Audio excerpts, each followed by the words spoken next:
Likert scale and semantic differential. So attitude scales are used to determine when a student believes, perceive, or feel. Attitudes can be measured towards self, others, and variety of other activities, institutions, or situations. So let's go first sa Likert scale. Likert scale is a type of rating scale used to measure attitudes or opinions. With this scale, respondents are asked to rate items on a level of agreement. So ibig sabihin, may napagkasunduan. Meron tayong different types of Likert scales na which I will explain later kung paano siya gamitin para makapag-rate tayo or makapag-evaluate tayo or makapag-assess tayo. So number 1, yung agreement, which starts with strongly agree or strongly disagree.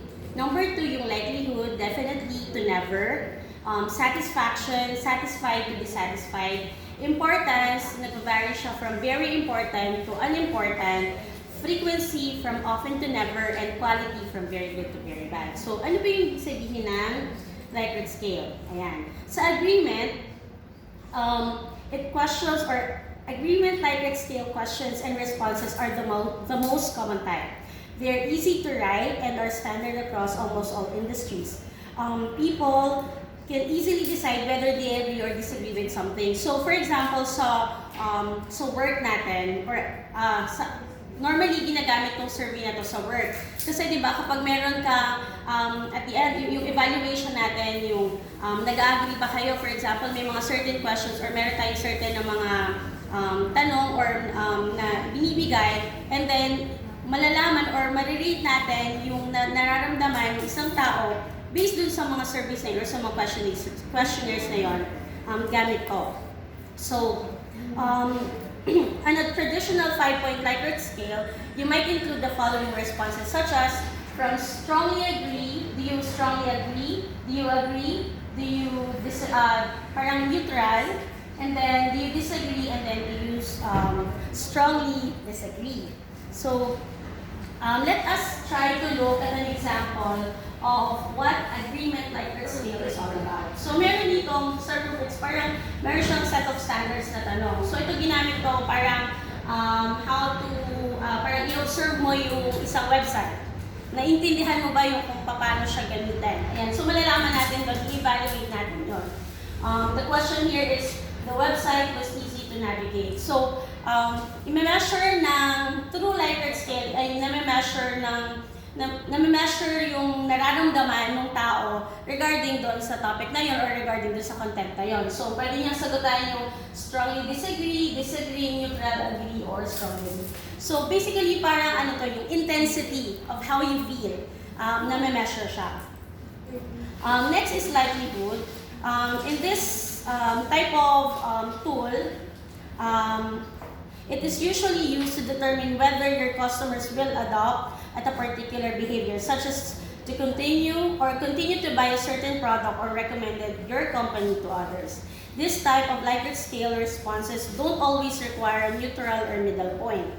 And while you could add one in for those that would prefer not to answer, it's best to use an even number of responses for people and leave out of neutral options. So, for example dito, parang merong very likely, unlikely, or very unlikely. So, parang yes or no, pero medyo pinaka-complicated siya. Parang kasi nga behavior mo yung target na itong Likert scale na to eh. So, you could also use responses such as very probable, somewhat improbable, or very improbable.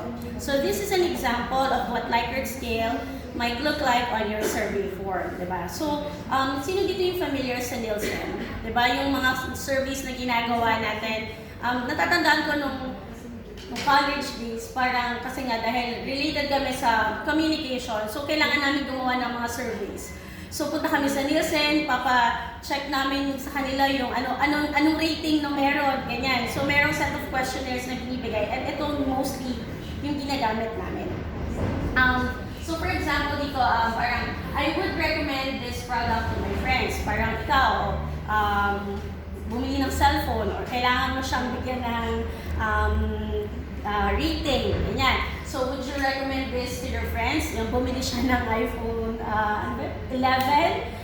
So very likely, unlikely, likely, very likely. I will buy this product again in the future, or I would use a coupon if I receive one via email. Yeah. So that is yung likelihood Likert scale. Next one is satisfaction. Satisfaction Likert scale questions and responses are best used when you want to get a very subjective opinion from customers. They are usually used in regards to your company's products or services. However, they can also be used to measure a person's satisfaction with an experience they had with your brand.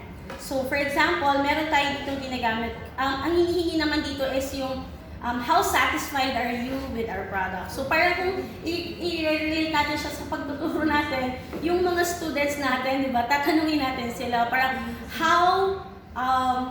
parang gaano kayo natuto sa lesson natin na ito. Kaya parang how far have you learned from this topic? Ganyan. So how far have you improved from this whole year? Ganyan. So meron ditong mga pwede natin gamitin na Likert scale responses such as very satisfied, satisfied, neutral, dissatisfied, or very satisfied. So, halimbawa, di ba yung nag-evaluate tayo sa teacher natin at the end sa meron tayo, di ba, evaluation form sa ating mga sa grades natin, di ba? Online evaluation, di ba? So, may tanong doon na parang natuto ka ba from this teacher or marami ka bang takeaways doon sa teacher na yon? May mga ganong questions na nandoon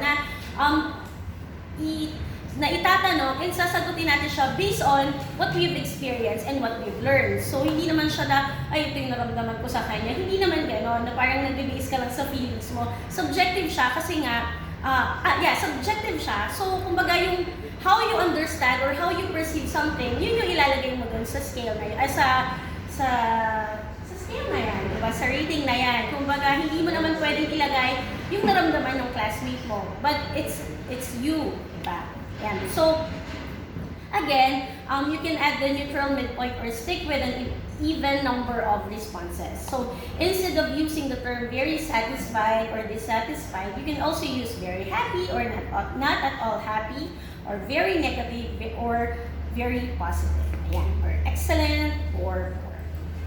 Ayan. So, this is an example of Likert's scale asking about customer satisfaction.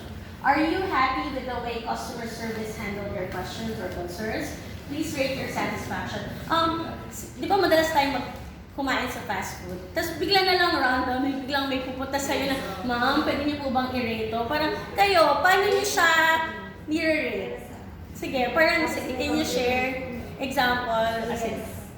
So, sino dito yung nakapag-rate na sa customer, sa mga fast food? Sige, si sister.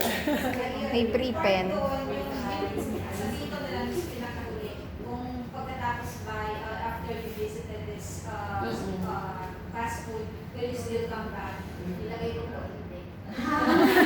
So, ibig sabihin, hindi siya na-satisfied dun sa service na binigay. Pero for me, parang kapag may ganyang mga customers rating about satisfaction, I always put yung highest. Kasi parang credit na lang na nag-serve naman kayo kahit hindi ako masaya sa service niyo or kahit na hindi ko kayo nagustuhan. Iniisip ko na lang kapag ako kaya yung nasa shoes nila, parang would they give me a good response? Diba?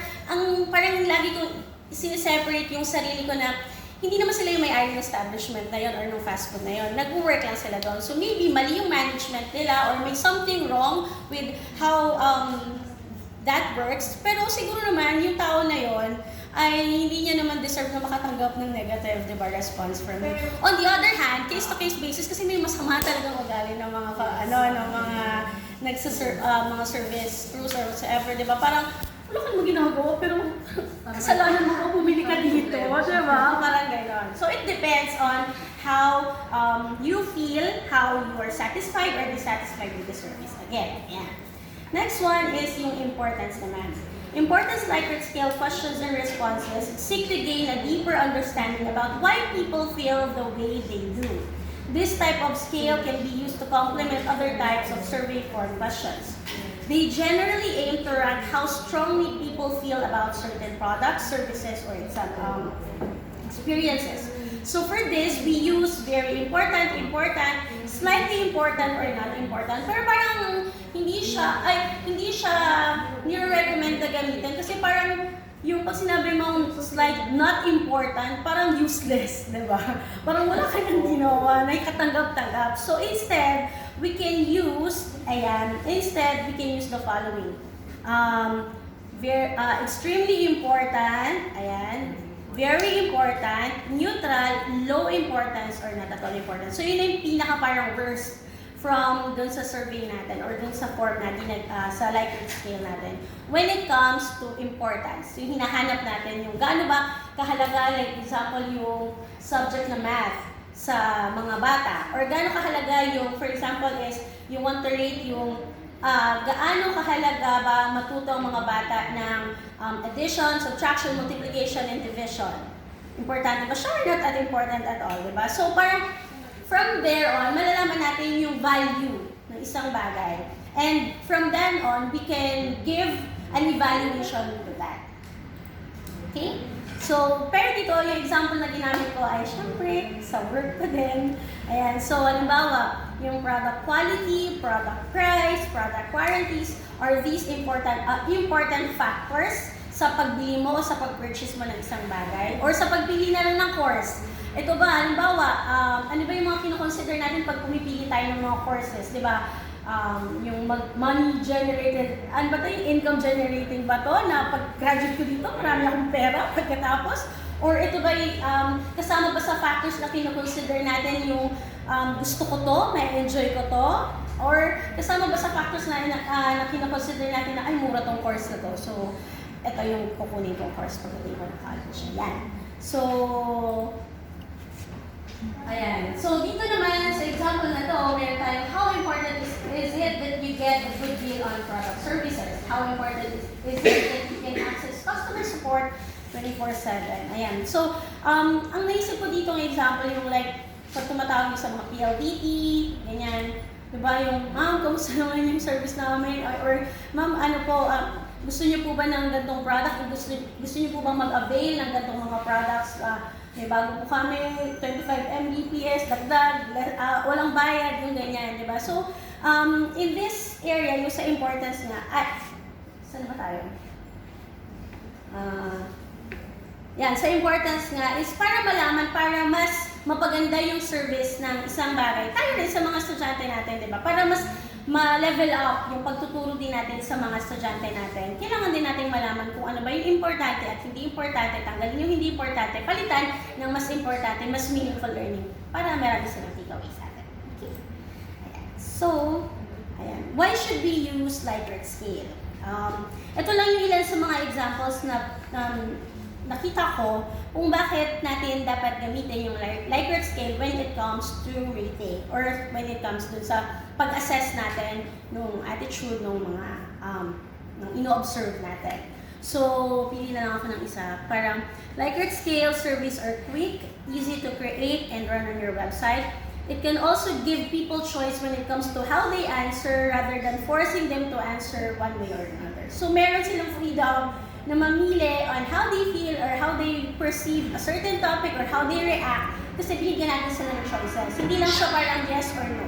Kasi minsan, di ba, parang, natuto ko ba sa lesson na to? Pag sinabi mong yes, hindi okay. Pag sinabi mong no, parang wala pang ginawa yung teacher, di ba? So somehow, kailangan natin himayin gaano ka natuto para at least malaman natin exactly kung hanggang saan yung natutunan ng bata. Ayan. And then from there on, makakagawa tayo ng isang ng graph para meron tayong data regarding that. Ay, ito, parang it gives people chances. Ito nga yung sinasabi ko kanina na analyzing answers is very easy and it gives you the chance to make positive changes to grow. Ayan. So, meron laging room for improvement. Tool number two would be semantic differential. A semantic differential scale measures attitudes towards something. So it is a survey or questionnaire rating scale that asks people to rate a product, company, brand, or entity within the frames of a multi-point rating options. These survey answering options are grammatically on opposite adjectives at each end. So, anong pinagkaiba niya sa Likert scale? Sa semantic differential, hindi natin, sa Likert scale, ang pinag-uusapan is yung intensity of how you feel. But in semantic differential, parang siyang opposite pole attracts. Parang ganon, di ba? So gumagamit tayo ng adjectives para mas maintindihan natin yung nararamdaman ng tao na yun na ginagawa natin ng survey form. So for example, we have love and hate, satisfied or unsatisfied, and likely to return or unlikely to return with intermediate options in between.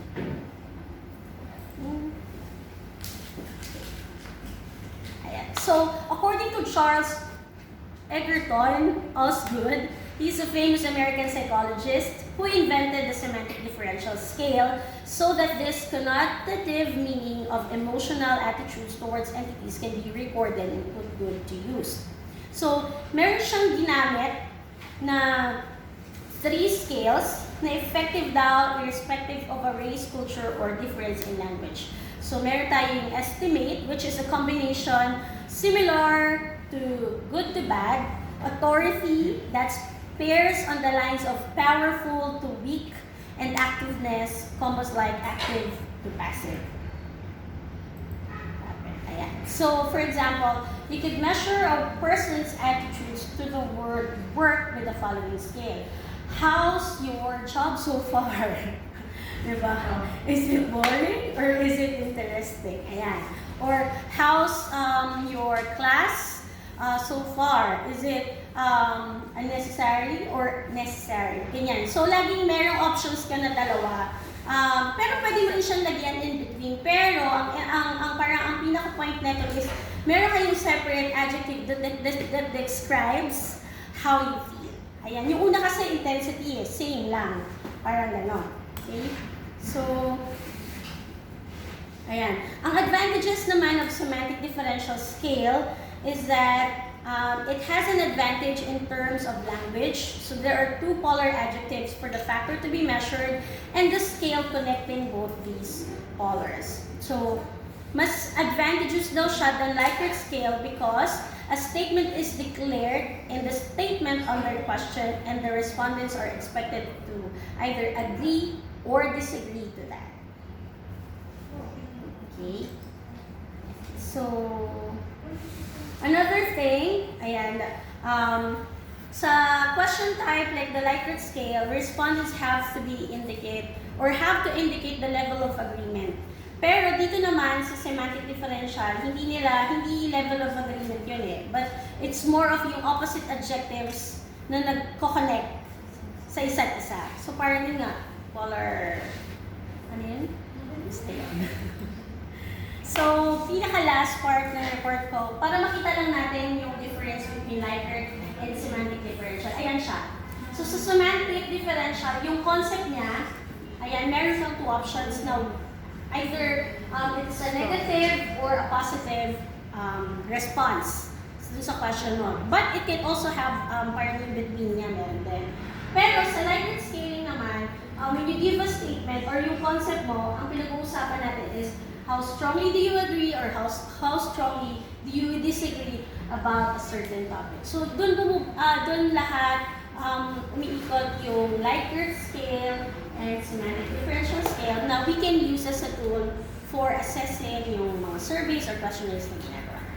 So for the next part, yung number 3, yung rating scale, continuation ng report.